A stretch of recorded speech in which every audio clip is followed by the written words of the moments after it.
First, I must apologize. I've had almost 30 years of work on radioactive waste policy, where for at least the first decade, I was the only woman in the room. And today, even still, generally the only biologist in the room. So sex is the correct term here.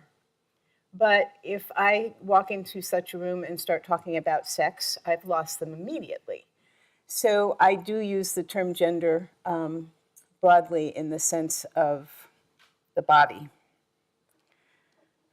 Let's see. This talk is going to focus on human life, but all of our species on the planet are affected. Why should we care about sex and radiation? The social choices include health costs, insurance, our energy choices, security, climate mitigation choices, occupational equity. And there's a big push now again for space and multi-planet plans. In our personal choices, it's the care of our daughters and the care of our sons, the location of our home, our choice of occupation. High altitude travel is a factor, optional medical imaging, and visits to known contaminated zones. My own practice in the field has changed since I started looking at these numbers. So the question is radiation more harmful to me as a woman compared to a man? A woman asked me this question in 2009 in a public speech that I was giving. And I had missed several memos. The National Academy of Sciences had published the biological effects of ionizing radiation, a report, 7th in a series, phase 2, called Beer 7. And that report has the numbers that I later did an independent analysis. And my colleague, Dr. Arjun Makajani, had written a paper on sex and radiation called Science for the Vulnerable. And he had a whole program called Healthy from the Start. I do not know why I did not receive that memo, but when I went looking for an answer to this question, is radiation more harmful to a woman? Because I gave an answer that night about pregnancy, and the question came back, no, I mean the body, my body. Is my body more vulnerable to radiation? I had had the great teachers of the 20th century, Dr. Alice Stewart, Dr. John Goffman, Dr. Judith Johnsrud, Dr. Rosalie Bertell as my teachers, and none of them had mentioned gender or sex as a factor in harm. And then in 2011, we had multiple nuclear power stations in Japan blowing up, and so the question really got very urgent. And I called my mentor, Dr. Rosalie Bertell, and she directed me to the NAS Beer 7 study. She and I both knew that the regulators use a scenario for determining everything about a radiation dose, including the units of radiation dose. And that scenario is known officially as reference man. It is defined by the International Committee for Radiological Protection, and it includes the age between 20 and 30 years, weight, height, the climate. It specifies race as Caucasian and lifestyle as basically industrial, Western European or North American. I'm showing this picture of the report because it's very famous. The information that I am talking about today is data points in the report, but there's no discussion, and the graphics I'm showing you are not contained in the report. We have put them together ourselves. Now, I have to take a moment. When Dr. Bertell directed me to Beer 7, she was really directing me to the data set that originates from the atomic bombs that were dropped by my government on cities full of people in 1945. Hiroshima and Nagasaki, Japan, were both hit by a single weapon in August of 1945. And this data is looking at the survivors from that time. 150,000 people died almost immediately, and many more over time, but there were shelters, and amazingly, there's 100,000 people in this data set of survivors. They are very healthy people who survived all of not only the radiation and all the other consequences of the weapons, but the loss of their entire cities, their families, the infrastructure. So these are very, very strong people. They're not actually representative of the general public. but they're the only data set that includes all ages and both genders. And I have to take a moment to say that I see the horrific nature of the lives of these people. I've met many of them. I understand that we must never create another data set like this. And I personally wish it had never happened. But the worker sets don't include children. We can't look at what I'm about to show you with a worker data set. So we know that radiation is harmful. We can see it's invisible, but we can see the damage to the chromosomes. We have a lot of information about cancer as an outcome of non-lethal exposure. We know that our bodies have repair mechanisms, that radiation damage is often repaired. When it is not, the damage can sit and wait for years, even decades, before it makes us sick, and that generally more exposure leads to more harm, but that even a dose so small that you can't measure it can result in fatal cancer. So it's a very complicated bundle of things to look at. That's why you have to have large numbers of people. And there's very few data sets that are large enough. And this really is the only one I'm aware of that has all ages and both genders. So we've known that radiation affects children more because they're growing, their DNA is more vulnerable as they're dividing faster. That was not a surprise that the people who were 5 years and younger in 1945 and affected by the radiation had the most cancer over their lifetimes, even when adjusted for factors like how long they lived, et cetera. However, in that group was a big surprise. And it's an underreported surprise, and my real goal of being here is to invite a broad and lively and multidisciplinary investigation of this finding. Because in the groups, the survivors were grouped by age. The age groups or age cohorts were tracked for 60 years when Beer 7 was published.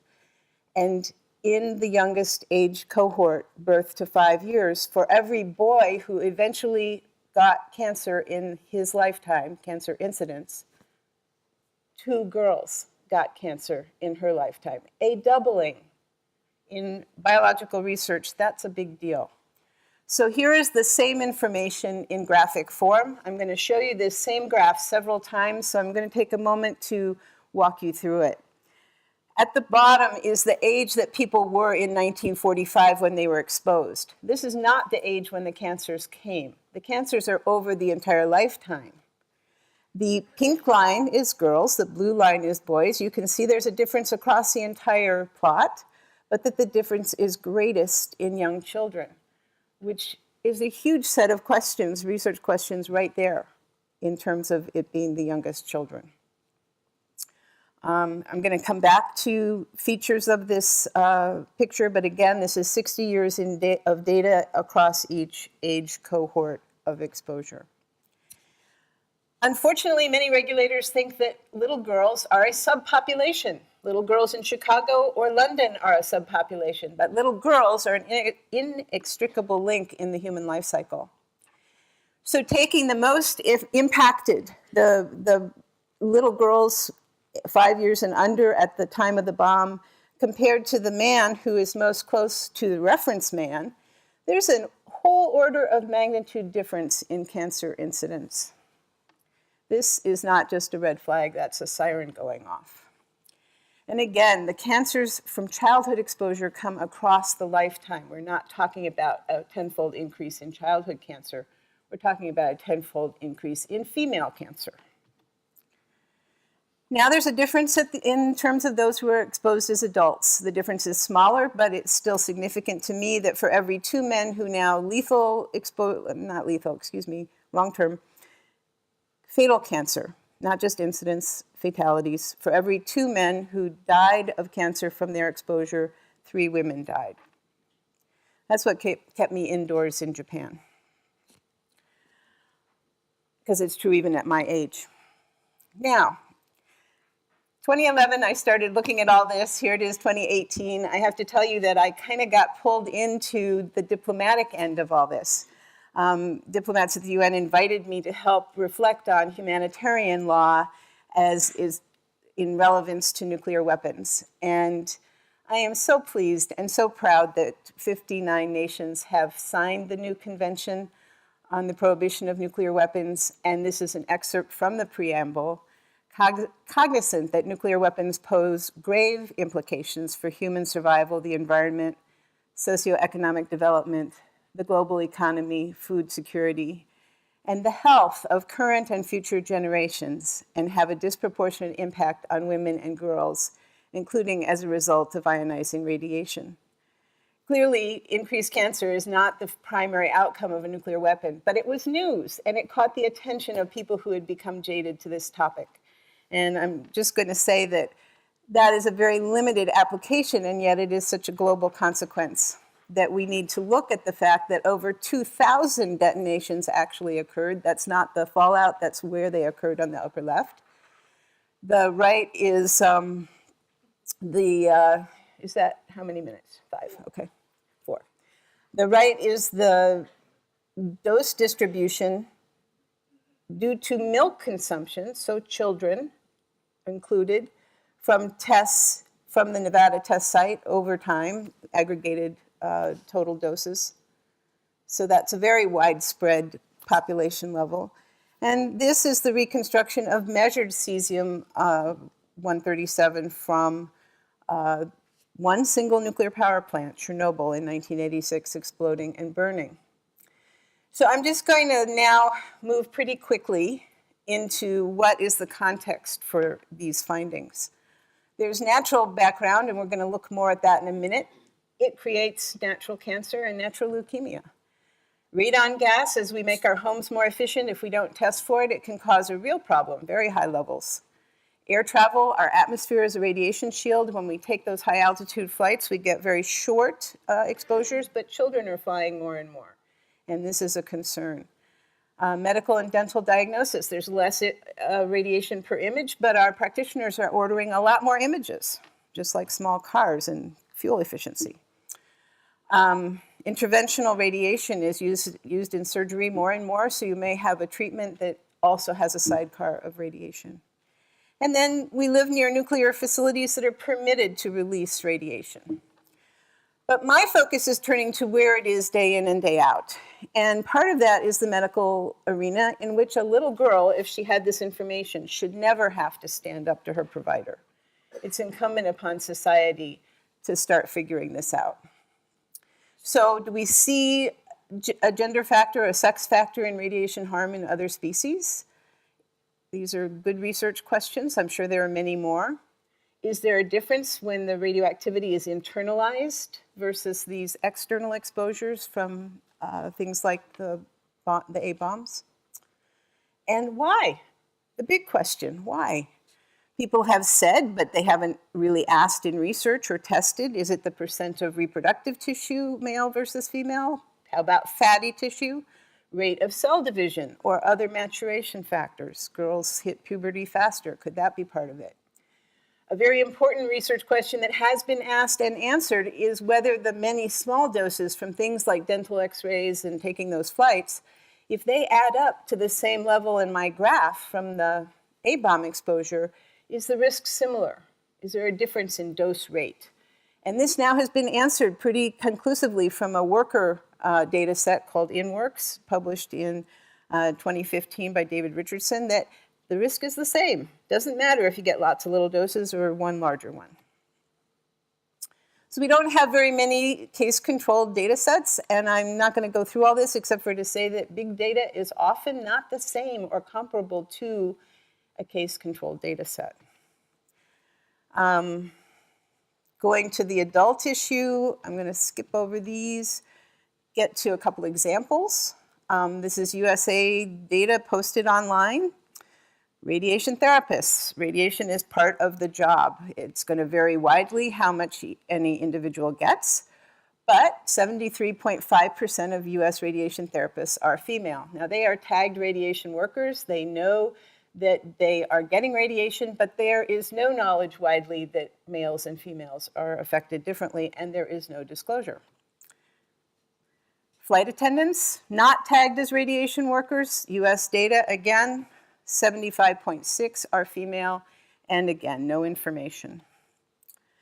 So I've decided that it's important to start channeling some private funds towards instigating a development of a peer-reviewed literature. None of the occupational or practitioners are going to be able to take any steps unless and until there's a broader literature on this topic.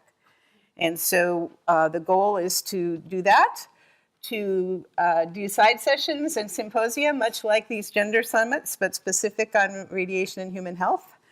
I really want to focus on postdoctoral fellows and graduate students because we need a younger generation who will become a network to carry forward all of this whole portfolio of questions.